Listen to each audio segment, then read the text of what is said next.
जगतसिंहपुर आरंभ हेब जय बापू जय भीम जय संविधान पदयात्रार शुभारंभ। जय बापू जय भीम जय संविधान पदयात्रार शुभारंभ जगतसिंहपुर जिलार मां सारला पीठर चलित मास एप्रिल 21 तारिख दिन प्रदेश कांग्रेस कमिटी सभापति भक्तचरण दास नेतृत्व में आरंभ हेब बोली जगतसिंहपुर सर्किट हाउस आयोजित सांबादिक सम्मेलन जिला कांग्रेस सभापति नटवर पारिक प्रकाश कर पदयात्रा 21 तारिख सकाल 8 घटिका समय मां सारला मंचर आरंभ हो सौरा छक दे जगतसिंहपुर सहर स्थित चर्चिका बजार पहुंचब। चर्चिका बजार संध्या 6 घटिका समय मशाल शोभा यात्रा गांधी छक पर्यंत जावासह गांधी छक पहुंची प्रदेश कांग्रेस कमिटी सभापति भक्तचरण दास समवेत पदयात्रा को उद्बोधन देवे बोली स्थिरीकृत होइछि। कार्यक्रम में जगतसिंहपुर लोकसभा निर्वाचन मंडल कांग्रेस नेतृत्व और कर्मी माने जोगदेवे। सांबादिक सम्मेलन में वरिष्ठ कांग्रेस नेता पूर्वतन विधायक डॉक्टर ललाटेन्दु महापात्र, कटक जिला कांग्रेस सभापति तथा पूर्वतन विधायक रवींद्र कुमार मल्लिक, पूर्वतन पुराध्यक्ष विप्लव चौधरी, जिला कांग्रेस मुखपात्र हेमंत कुमार रथ, नगर कांग्रेस सभापति अभय कुमार महांती, ब्लॉक कांग्रेस सभापति मानस कुमार रथ, रघुनाथपुर ब्लॉक कांग्रेस उपसभापति आर्तत्रण पंडा, संख्यालघु सेल अध्यक्ष इमतियाज अहमद खान, राज्य छात्र कांग्रेस साधारण संपादक कृष्णचंद्र प्रधान, युवनेता आशीर्वाद त्रिपाठी, कांग्रेस नेता ठुकुरा साहू प्रमुख उपस्थित थे।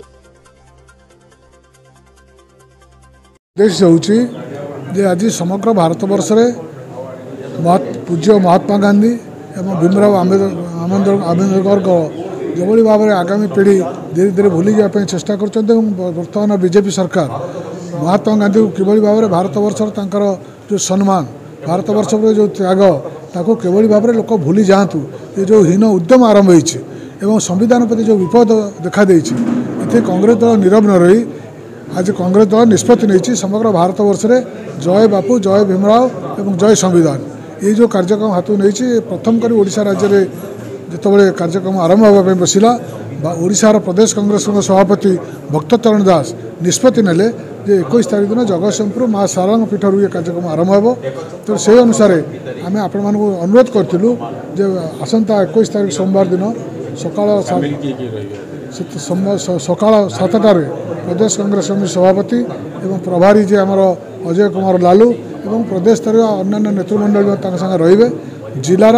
अन्य जो गांधी छक पर्यंत एक मशाल शोभा यात्रा कर आम लोक सचेतन करेबू जय बापू जय संविधान जय भीमराव जो छवि मलिन करने को बसी बीजेपी सरकार केंद्र में राज्य में बापूजींकर एवं भीमराव आंबेडकर एवं संविधान मौलिक ढांचा परिवर्तन करने को बसी ताहा निंदनीय एवं ताकू भूल प्रमाणित करने लोकों पाखे वार्ता पहुँचाई आमर पदयात्रा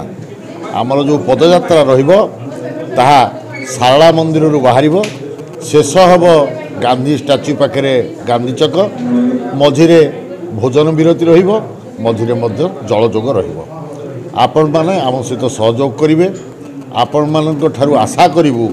जे देशर स्वाधीनता रक्षापी देशर संविधान रक्षापी देशर गणतंत्र रक्षापी आपण मैंने गोटे गोटे सैनिक हेबे आपण मैंने आम सहित सहयोग करेंगे। जगतसिंहपुर दीपक मोहंती रिपोर्ट भारत न्यूज।